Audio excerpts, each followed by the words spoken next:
ಬಿಜೆಪಿಯ ಸಭೆ. ಎಲ್ಲಾ ಶಾಸಕರು ಒಟ್ಟಾಗಿ ದೆಹಲಿಯಿಂದ ಹೊರಡೋದಕ್ಕೆ ಸಿದ್ಧತೆಯನ್ನ ಮಾಡ್ಕೊಳ್ತಾ ಇದ್ದಾರೆ. ಹಾಗಾದ್ರೆ ಎಲ್ಲಿಗೆ ಹೋಗ್ತಾರೆ, ಎಷ್ಟು ಹೊತ್ತಿಗೆ ಹೋಗ್ತಾರೆ ಅನ್ನೋದರ ಬಗ್ಗೆ ಬಿಜೆಪಿ ಯಾವ ಮಾಹಿತಿಯನ್ನ ಬಿಟ್ಕೊಟ್ಟಿಲ್ಲ.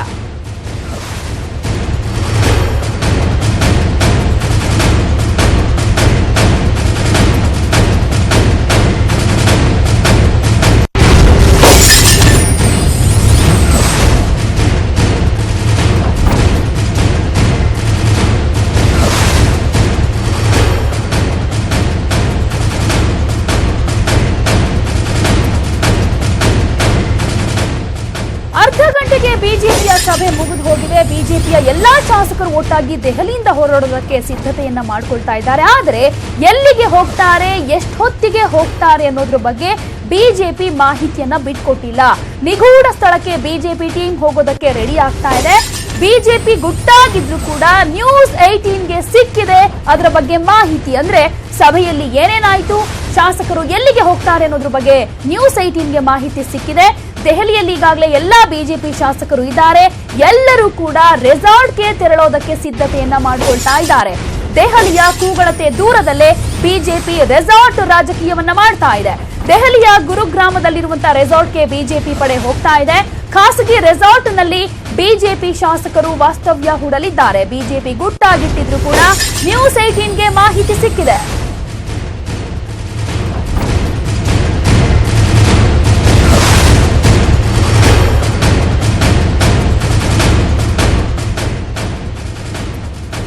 ಅತೃಪ್ತರ ಜೊತೆ ಚರ್ಚೆಯನ್ನ ಮಾಡಿಗಾಗಲೇ ದೆಹಲಿಗೆ ಕೂಡ ಬಿಎಸ್ವೈ ವಾಪಸ್ ಆಗ್ತಾರೆ. ಆದ್ರೆ ಸಭೆಯಲ್ಲಿ ಏನೇನಾಗಿದೆ ಅನ್ನೋದಕ್ಕೆ ಸಂಬಂಧಪಟ್ಟ ಹಾಗೆ ಯಾವ ವಿಚಾರವನ್ನು ಕೂಡ ಆ ಗುಟ್ಟನ್ನ ಬಿಟ್ಕೊಡ್ತಾ ಇಲ್ಲ. ಇದಕ್ಕೆ ಸಂಬಂಧಪಟ್ಟ ಹಾಗೆ ಡಿವಿಎಸ್ ಏನ್ ಹೇಳಿದ್ದಾರೆ ಅನ್ನೋದನ್ನ ನೋಡೋಣ.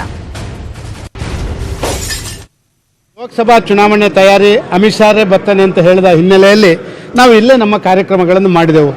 ಒಂದು ಹಂತದಲ್ಲಿ ಎಲ್ಲ 28 ಲೋಕಸಭಾ ಕ್ಷೇತ್ರದ ಬಗ್ಗೆ ಚರ್ಚೆಗಳನ್ನು ಮತ್ತೊಂದನ್ನು ಸಮಾಲೋಚನೆಗಳನ್ನು ಮಾಡಿದ್ದೇವೆ ಮತ್ತು ತಕ್ಷಣ ಕಾರ್ಯಪ್ರವೃತ್ತರಾಗಬೇಕು ಅಂತ ಹೇಳುವಂಥ ಆದೇಶ ನಮ್ಮ ಅಧ್ಯಕ್ಷರಾದಂಥ ಯಡಿಯೂರಪ್ಪರು ಕೊಟ್ಟಿದ್ದಾರೆ. ಆ ರೀತಿ ನಾವು ಮುಂದುವರಿಸ್ತೇವೆ.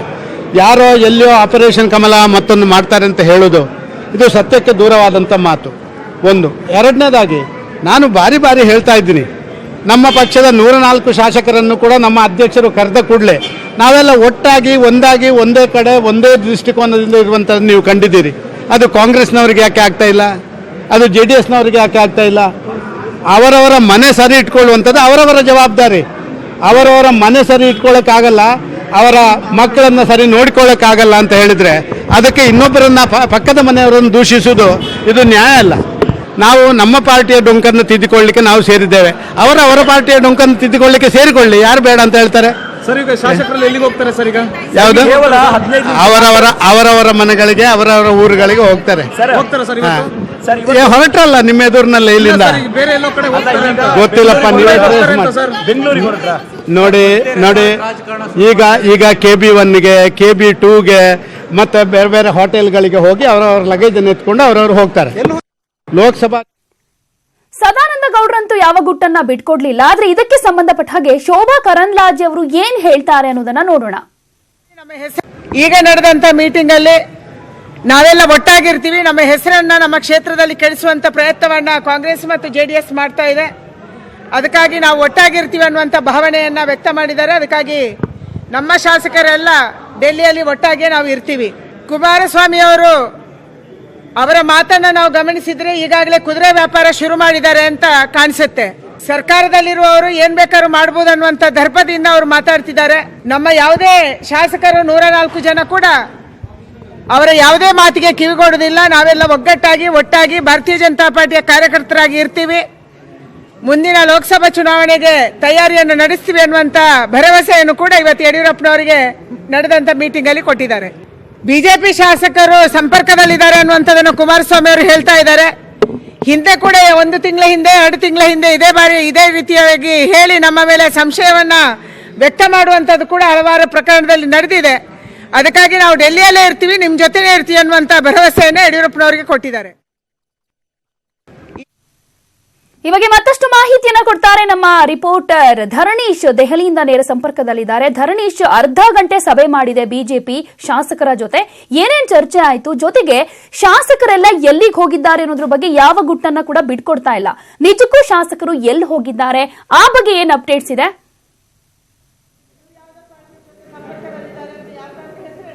ಪ್ರತಿಮಾ, ಆಕ್ಚುಲಿ ಇದನ್ನ ಲೋಕಸಭಾ ಚುನಾವಣಾ ತಯಾರಿಗೆ ಅಂತೇಳಿ ಸಭೆ ಅಂತ ಹೇಳ್ತಿದ್ರು. ಆದರೆ ಇವತ್ತು ನಡೆದಿರುವಂಥದ್ದು ಏನೋ ಎಕ್ಸಾಕ್ಟ್ಲಿ ಆಪರೇಷನ್ ಕಮಲವನ್ನು ಹೇಗೆ ಮಾಡಬೇಕು, ನಮ್ಮ ಶಾಸಕರನ್ನ ಒಗ್ಗಟ್ಟನ್ನು ಹೇಗೆ ಕಾಯ್ಕೊಳ್ಬೇಕು, ಮತ್ತು ಯಾವ್ಯಾವ ಹರ್ಡಲ್ಸ್ಗಳು ಬರಬಹುದು ಅನ್ನುವಂತಹದ್ರ ಬಗ್ಗೆ ಚರ್ಚೆಯನ್ನು ಮಾಡಿದರೆ. ಎಲ್ಲಕ್ಕಿಂತ ಮುಖ್ಯವಾಗಿ ದೆಹಲಿಯಲ್ಲಿ ಎಲ್ಲ ಶಾಸಕರು ಒಗ್ಗಟ್ಟಾಗಿದ್ದು ನಂತರದಲ್ಲಿ ರೆಸಾರ್ಟ್ಗೆ ತೆರಳುವ ಬಗ್ಗೆ ಕೂಡ ಚರ್ಚೆಯಾಗಿದೆ.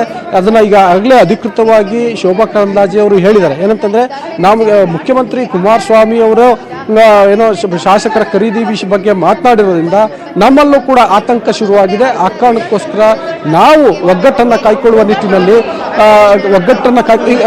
ಪ್ರತಿಮಾ, ಈಗ ಯಡಿಯೂರಪ್ಪ ಬರ್ತಿದ್ದಾರೆ. ಯಡಿಯೂರಪ್ಪ ಅವರಿಂದ ನೇರವಾಗಿ ಮಾಹಿತಿಯನ್ನು ಪಡ್ಕೊಳ್ಳೋಣ.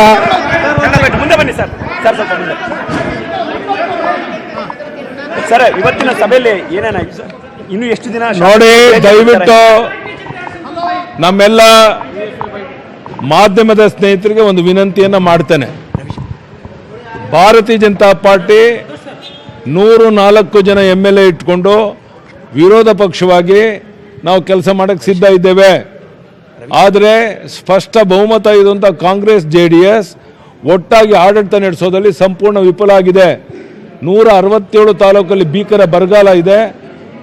ರೈತರು ಆತ್ಮಹತ್ಯೆ ಮಾಡಿಕೊಳ್ಳುವಂಥ ಪ್ರಕರಣಗಳು ಪ್ರತಿನಿತ್ಯ ಮುಂದುವರೆದಿದೆ. ಯಾವುದೇ ಸಚಿವ ಬರಗಾಲದ ಕಡೆ ಗಮನ ಕೊಡ್ತಿಲ್ಲ, ಅಭಿವೃದ್ಧಿ ಕಾರ್ಯಗಳು ಆಗ್ತಾ ಇಲ್ಲ. ಕಳೆದ 8-9 ತಿಂಗಳು ಪೂರ್ಣ ಸಮಯ ಹಾಳು ಮಾಡಿದ್ದಾರೆ. ಅಭಿವೃದ್ಧಿ ಕಾರ್ಯಗಳು ಸ್ಥಗಿತ ಆಗಿದೆ. ಯಾವುದೇ ಇಲಾಖೆಗಳಲ್ಲಿ ಕೆಲಸ ಕಾರ್ಯಗಳು ಆಗ್ತಾ ಇಲ್ಲ. ಮಂತ್ರಿಗಳಲ್ಲಿ ಒಮ್ಮತ ಇಲ್ಲ, ಒಗ್ಗಟ್ಟಿಲ್ಲ. ಕುಮಾರಸ್ವಾಮಿ ಅವರು ಏನು ಹೇಳಿದ್ರು, ಒಂದು 4-5 ದಿವಸದಿಂದ ನನಗೊಂದು ವರ್ಗಾವಣೆಯನ್ನು ಮಾಡೋಕ್ಕಾಗ್ತಾ ಇಲ್ಲ, ನನಗೆ ಯಾವುದೇ ಒಂದು ಅಧಿಕಾರ ಇಲ್ಲದಿರುವಂಥ ಸ್ಥಿತಿಯಲ್ಲಿ ನಾನು ಇದ್ದೇನೆ, ಒಬ್ಬ ಕ್ಲರ್ಕ್ನಂತ ಕೆಲಸ ಮಾಡ್ತಾ ಇದ್ದೇನೆ. ನಮ್ಮ ತಂದೆಯವರು ಹೇಳಿದ್ದಾರೆ ಲೋಕಸಭೆವರೆಗೂ ಸ್ವಲ್ಪ ತಾಳ್ಮೆಯಿಂದಿರು ಅಂತ. ಅದಕ್ಕೋಸ್ಕರ ನಾನು ತಾಳ್ಮೆಯಿಂದ ಇದ್ದೇನೆ ಅಂತ ಹೇಳಿದ್ರೆ ಅರ್ಥ ಏನು? ಅದರ ಅರ್ಥ ಕಾಂಗ್ರೆಸ್ JDS ಅಲ್ಲಿ ಒಗ್ಗಟ್ಟಿಲ್ಲ, ಅಭಿವೃದ್ಧಿ ಕಾರ್ಯದ ಕಡೆ ಗಮನ ಕೊಡ್ತಿಲ್ಲ, ಸಚಿವ ಸಂಪುಟದಲ್ಲಿ ಒಗ್ಗಟ್ಟಿಲ್ಲ. ಇದರ ಪರಿಣಾಮ ರಾಜ್ಯದ ಜನ ಸಮಸ್ಯೆಗಳನ್ನ ಎದುರಿಸ್ತಾ ಇದ್ದಾರೆ, ಅಭಿವೃದ್ಧಿ ಕಾರ್ಯಗಳು ನಿಂತಿದೆ. ಇದೆಲ್ಲದರ ಬಗ್ಗೆ ಇವತ್ತು ಸವಿಸ್ತಾರವಾಗಿ ನಮ್ಮ ಶಾಸಕರ ಜೊತೆ ಚರ್ಚೆ ಮಾಡಿದ್ದೇವೆ. ಕುಮಾರಸ್ವಾಮಿ ಅವರು ಏನು ಪ್ರಯತ್ನ ಮಾಡ್ತಾ ಇದ್ದಾರೆ, ಇವತ್ತು ಭಾರತೀಯ ಜನತಾ ಪಾರ್ಟಿಯ ಶಾಸಕರನ್ನು ಕಾಂಟ್ಯಾಕ್ಟ್ ಮಾಡುವಂಥ ಪ್ರಯತ್ನ ಮಾಡಿ ಅವರೇ ಕೊಟ್ಟಿರುವಂಥ ಹೇಳಿಕೆ ಪ್ರಕಾರ ಭಾಳ ಜನ BJP ಶಾಸಕರು ನಮ್ಮ ಜೊತೆಗಿದ್ದಾರೆ, ನನ್ನ ಟಚ್ಚಲ್ಲಿದ್ದಾರೆ ಅನ್ನೋ ಪ್ರಯತ್ನ. ಮತ್ತು ಕಲಬುರಗಿನಲ್ಲಿ ನಮ್ಮೊಬ್ಬ ಶಾಸಕನನ್ನು ನಾನು ಮಂತ್ರಿ ಮಾಡ್ತೀನಿ, ಹಣ ಕೊಡ್ತೀನಿ ಬಾ ಅಂತ ಕರೆದಂಥದ್ದು, ಅದೆಲ್ಲ ಉದಾಹರಣೆಗಳು ಬೇಕಾದಷ್ಟಿದೆ. ಆರ್ಟ್ಸ್ ಟ್ರೇಡಿಂಗ್ ಮಾಡ್ತಾ ಇರುವಂಥದ್ದು, BJP ಶಾಸಕರನ್ನ ಸೆಳೆಯುವಂಥ ಪ್ರಯತ್ನ ಮಾಡ್ತಾ ಇರುವಂಥದ್ದು, ಬಹುಮತ ಇದ್ದರೂ ಸಹ ಕಾಂಗ್ರೆಸ್ JDS ಆ ಪ್ರಯತ್ನ ಮಾಡ್ತಾ ಇದೆ ಹೊರತು ಭಾರತೀಯ ಜನತಾ ಪಾರ್ಟಿ ಮಾಡ್ತಾ ಇಲ್ಲ. ನಾವು ಶಾಂತವಾಗಿ 104 ಜನ ವಿರೋಧ ಪಕ್ಷದಲ್ಲಿ ಕೆಲಸ ಮಾಡೋಕ್ಕೆ ಸಿದ್ಧ ಇದ್ದೇವೆ. ಗೊಂದಲ ಉಂಟು ಮಾಡ್ತಿರುವಂಥ ಈ ಕಾಂಗ್ರೆಸ್ JDS ಅಭಿವೃದ್ಧಿ ಕಾರ್ಯದ ಕಡೆ ಗಮನ ಕೊಡಲಿ. ಭಾರತೀಯ ಜನತಾ ಪಾರ್ಟಿ ವಿರೋಧ ಪಕ್ಷವಾಗಿ ನಾವು ಪ್ರಾಮಾಣಿಕ ಕೆಲಸ ಮಾಡೋಕ್ಕೆ ಸಿದ್ಧ ಇದ್ದೇವೆ. ರೆಸಾರ್ಟ್ಗೆ ಹೋಗ್ತಿರೋದು ಏನಕ್ಕೆ ಸರ್? ಈಗ ಯಾವ ಕಾರಣಕ್ಕಾಗಿ ಶಾಸಕರು ದೆಹಲಿಯಲ್ಲಿ ಇರ್ತಾರೆ? BJP ಶಾಸಕರು ನೋಡಿ, ನಿನ್ನೆಯಿಂದ ಇವತ್ತುವರೆಗೂ ಲೋಕಸಭಾ ಕ್ಷೇತ್ರದ ಬಗ್ಗೆ ಚರ್ಚೆಗಳಾಯಿತು. ಬಹುತೇಕ ಯಾರ್ಯಾರು ಅಭ್ಯರ್ಥಿಗಳು ಆಗ್ಬೋದು ಅನ್ನೋದ್ರ ಬಗ್ಗೆಯೂ ಸಲಹೆಗಳನ್ನು ಅವರಿಂದ ಪಡೆದಿದ್ದೇವೆ. ನಾಳೆ ನಾಡದಿಂದ ನಮ್ಮ ಕ್ಷೇತ್ರಗಳಿಗೆ ಹೋಗಿ 28 ಲೋಕಸಭಾ ಕ್ಷೇತ್ರದಲ್ಲಿ ನಮ್ಮ ಕೆಲಸಗಳನ್ನು ಪ್ರಾರಂಭ ಮಾಡೋಕ್ಕೆ ಯಾವ ರೀತಿ ಸಿದ್ಧತೆಯನ್ನು ಮಾಡ್ಕೋಬೇಕು, ನಮ್ಮ ರಾಷ್ಟ್ರೀಯ ನಾಯಕತ್ವ ಪ್ರಧಾನಿಯವರು ರಾಷ್ಟ್ರೀಯ ಅಧ್ಯಕ್ಷರಿಗೆ ಏನು ಸೂಚನೆ ಕೊಟ್ಟಿದ್ದಾರೆ, ಅದರ ಆಧಾರದ ಮೇಲೆ ಏನೇನು ಕಾರ್ಯಕ್ರಮಗಳಿದೆ ಅದನ್ನು ಸುಸೂತ್ರವಾಗಿ ನಡೆಸಬೇಕು ಅನ್ನೋದ್ರ ಬಗ್ಗೆ ಚರ್ಚೆ ಮಾಡಿದ್ದೀವಿ ಹೊರತು ಒಂದು ಕ್ಷಣ ನಾವು ವ್ಯರ್ಥ ಮಾಡಿಲ್ಲ. ಬಂದಿರುವಂಥ ಶಾಸಕರು ಭಾಳ ಸಂತೋಷದಿಂದ ಎಲ್ಲ ಅದರ ಕಾರ್ಯಕ್ರಮದಲ್ಲಿ ಭಾಗವಹಿಸಿದ್ದಾರೆ. ಇನ್ನೊಂದು 4-5 ಜನ ಬೆಂಗಳೂರಿಗೆ ಹೋಗಿದ್ದಾರೆ, ಅವರು ಸಹ ನಾಳೆ ವಾಪಸ್ ಬರ್ತಾರೆ. ಇನ್ನು ನಾಳೆನೂ ಇಲ್ಲಿದ್ದು ನಂತರ ನಾವೆಲ್ಲರೂ ಸಹ ನಮ್ಮ ಕ್ಷೇತ್ರಗಳು ಹೋಗ್ತೇವೆ. ನಾಳೆ ಹೋಗ್ತಾ ಇದ್ದೀರಾ ಸರ್? ನಾಳೆ ಹೋಗ್ತಾ ಇದ್ದೀರಾ? ಬಹುಪಾಲು ನಾಳೆ ನಾಡಿದ್ರಲ್ಲಿ ನಾವೆಲ್ಲ ವಾಪಸ್ಸು ನಮ್ಮ ಕ್ಷೇತ್ರಗಳು ಹೋಗ್ತೇವೆ. ನೀವು ಬೆಂಗಳೂರು ಹೋಗ್ತಾ ಇದ್ದೀರಾ ಸರ್? ಇಲ್ಲ, ನಾನು ನಾಳೆ ಅಥವಾ ನಾಡಿದ್ದು ಹೋಗ್ತೇನೆ. ನಾಳೆ. ಧನ್ಯವಾದ. ಈ ರೆಸಾರ್ಟ್ ರಾಜಕಾರಣ ಈಗ ಇಲ್ಲಿ ಉಳ್ಕೊಳ್ಳುವಂಥದ್ದೇನು? ರೆಸಾರ್ಟ್ ಎಲ್ಲಿದೆ? ನಾವು ಬೆಂಗಳೂರು ಡೆಲ್ಲಿನಲ್ಲಿ ನಮ್ಮ ಶಾಸಕರ ಭವನಗಳಲ್ಲಿದ್ದೇವೆ. ನಮ್ಮ ಕೆಲಸಗಳು ನಾವು ಮಾಡ್ತಾ ಇದ್ದೇವೆ. ರೆಸಾರ್ಟ್ ರಾಜಕಾರಣ ಮಾಡುವಂಥ ಅಗತ್ಯನೂ ಇಲ್ಲ, ಅದನ್ನು ನಾವು ಮಾಡ್ತಾನೂ ಇಲ್ಲ. ಈಗ ಭಯ ಕಾಡ್ತಿಲ್ಲ. ಡೆಲ್ಲಿನಲ್ಲೂ ಇರ್ತಾರೆ, ಕೆಲವು ಗುರ್ಗಾಂವ್ ಆ ಕಡೆ ಎಲ್ಲ ಹೋಗಿ ಬರ್ತೀವಿ ಅಂತಾರೆ, ಹೋಗಿ ಬರ್ತಾರೆ ಅಷ್ಟೇ. Thank you. ಇದಿಷ್ಟು ಯಡಿಯೂರಪ್ಪ ಅವರ ಮಾತುಗಳು. ಯಡಿಯೂರಪ್ಪ ಹೇಳ್ತಾ ಇದ್ರು ಏನಂತಂದ್ರೆ, ನಾವು ರೆಸಾರ್ಟ್ ರಾಜಕಾರಣವನ್ನ ಮಾಡ್ತಿಲ್ಲ, ಆದರೆ ಎಲ್ಲ ಶಾಸಕರು ದೆಹಲಿನಲ್ಲೇ ಉಳ್ಕೊಳ್ತೀವಿ ಅಂತ. ಅಂದ್ರೆ ಧರಣೀಶ್, ಒಂದ್ ಕಡೆಯಲ್ಲಿ ಈಗ ಸಾಕಷ್ಟು ಒಂದ್ ರೀತಿ ಭಯ ಬಿಜೆಪಿ ಅವ್ರಿಗೂ ಕೂಡ ಕಾಡ್ತಾ ಇದೆ. ಯಾಕೆಂದ್ರೆ ಕುಮಾರಸ್ವಾಮಿ ಅವರೇ ಹೇಳಿದ್ದಾರೆ, ನಾವು ಕೂಡ ಆಪರೇಷನ್ ದೋಸ್ತಿ ಮಾಡ್ತೀವಿ ಅಂತ. ಈ ನಿಟ್ಟಿನಲ್ಲಿ ಕೆಲವು ಶಾಸಕರನ್ನ ಕಾಂಟ್ಯಾಕ್ಟ್ ಮಾಡ್ತಾ ಇದೀವಿ ಅಂತ ಕೂಡ ಹೇಳ್ತಾ ಇದಾರಲ್ಲ. ಸೊ ಇವರು ತಮ್ಮ ಶಾಸಕರನ್ನ ಹಿಡಿದಿಟ್ಟುಕೊಳ್ಳುವಂತ ಪ್ರಯತ್ನವನ್ನ ಯಾವ ರೀತಿಯಾಗಿ ಮಾಡ್ತಾ ಇದೆ ಬಿಜೆಪಿ ಅಂತ ಇಲ್ಲಿ?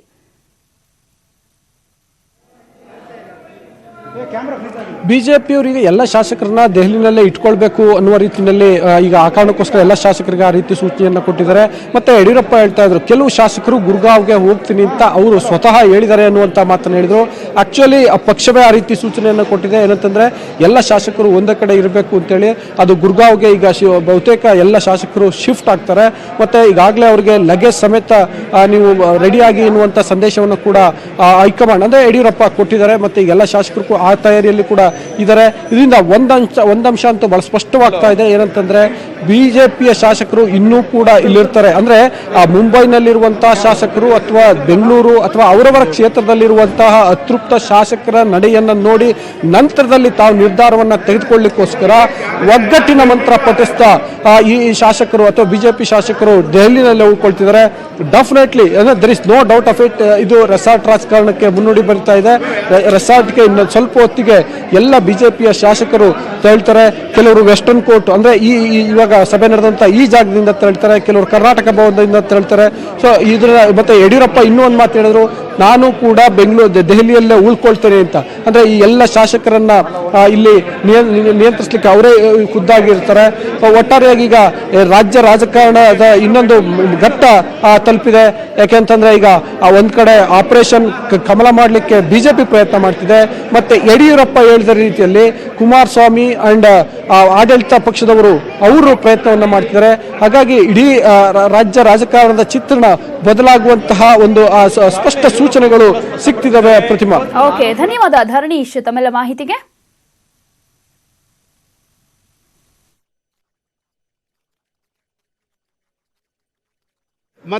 ಭಾರತೀಯ ಜನತಾ ಪಾರ್ಟಿ 104 ಜನ MLA ಇಟ್ಕೊಂಡು ವಿರೋಧ ಪಕ್ಷವಾಗಿ ನಾವು ಕೆಲಸ ಮಾಡಕ್ಕೆ ಸಿದ್ಧ ಇದ್ದೇವೆ. ಆದರೆ ಸ್ಪಷ್ಟ ಬಹುಮತ ಇರುವಂಥ ಕಾಂಗ್ರೆಸ್ JDS ಒಟ್ಟಾಗಿ ಆಡಳಿತ ನಡೆಸೋದಲ್ಲಿ ಸಂಪೂರ್ಣ ವಿಫಲ ಆಗಿದೆ. 167 ತಾಲೂಕಲ್ಲಿ ಭೀಕರ ಬರಗಾಲ ಇದೆ. ರೈತರು ಆತ್ಮಹತ್ಯೆ ಮಾಡಿಕೊಳ್ಳುವಂಥ ಪ್ರಕರಣಗಳು ಪ್ರತಿನಿತ್ಯ ಮುಂದುವರೆದಿದೆ. ಯಾವುದೇ ಸಚಿವ ಬರಗಾಲದ ಕಡೆ ಗಮನ ಕೊಡ್ತಿಲ್ಲ, ಅಭಿವೃದ್ಧಿ ಕಾರ್ಯಗಳು ಆಗ್ತಾ ಇಲ್ಲ. ಕಳೆದ 8-9 ತಿಂಗಳು ಪೂರ್ಣ ಸಮಯ ಹಾಳು ಮಾಡಿದ್ದಾರೆ. ಅಭಿವೃದ್ಧಿ ಕಾರ್ಯಗಳು ಸ್ಥಗಿತ ಆಗಿದೆ. ಯಾವುದೇ ಇಲಾಖೆಗಳಲ್ಲಿ ಕೆಲಸ ಕಾರ್ಯಗಳು ಆಗ್ತಾ ಇಲ್ಲ. ಮಂತ್ರಿಗಳಲ್ಲಿ ಒಮ್ಮತ ಇಲ್ಲ, ಒಗ್ಗಟ್ಟಿಲ್ಲ. ಕುಮಾರಸ್ವಾಮಿ ಅವರು ಏನು ಹೇಳಿದ್ರು, ಒಂದು 4-5 ದಿವಸದಿಂದ ನನಗೊಂದು ವರ್ಗಾವಣೆಯನ್ನು ಮಾಡೋಕ್ಕಾಗ್ತಾ ಇಲ್ಲ, ನನಗೆ ಯಾವುದೇ ಒಂದು ಅಧಿಕಾರ ಇಲ್ಲದಿರುವಂಥ ಸ್ಥಿತಿಯಲ್ಲಿ ನಾನು ಇದ್ದೇನೆ, ಒಬ್ಬ ಕ್ಲರ್ಕ್ನಿಂದ ಕೆಲಸ ಮಾಡ್ತಾ ಇದ್ದೇನೆ. ನಮ್ಮ ತಂದೆಯವರು ಹೇಳಿದ್ದಾರೆ ಲೋಕಸಭೆವರೆಗೂ ಸ್ವಲ್ಪ ತಾಳ್ಮೆಯಿಂದಿರು ಅಂತ. ಅದಕ್ಕೋಸ್ಕರ ನಾನು ತಾಳ್ಮೆಯಿಂದ ಇದ್ದೇನೆ ಅಂತ ಹೇಳಿದ್ರೆ ಅರ್ಥ ಏನು? ಅದರ ಅರ್ಥ ಕಾಂಗ್ರೆಸ್ JDS ಅಲ್ಲಿ ಒಗ್ಗಟ್ಟಿಲ್ಲ, ಅಭಿವೃದ್ಧಿ ಕಾರ್ಯದ ಕಡೆ ಗಮನ ಕೊಡ್ತಿಲ್ಲ, ಸಚಿವ ಸಂಪುಟದಲ್ಲಿ ಒಗ್ಗಟ್ಟಿಲ್ಲ. ಇದರ ಪರಿಣಾಮ ರಾಜ್ಯದ ಜನ ಸಮಸ್ಯೆಗಳನ್ನು ಎದುರಿಸ್ತಾ ಇದ್ದಾರೆ, ಅಭಿವೃದ್ಧಿ ಕಾರ್ಯಗಳು ನಿಂತಿದೆ. ಇದೆಲ್ಲದರ ಬಗ್ಗೆ ಇವತ್ತು ಸವಿಸ್ತಾರವಾಗಿ ನಮ್ಮ ಶಾಸಕರ ಜೊತೆ ಚರ್ಚೆ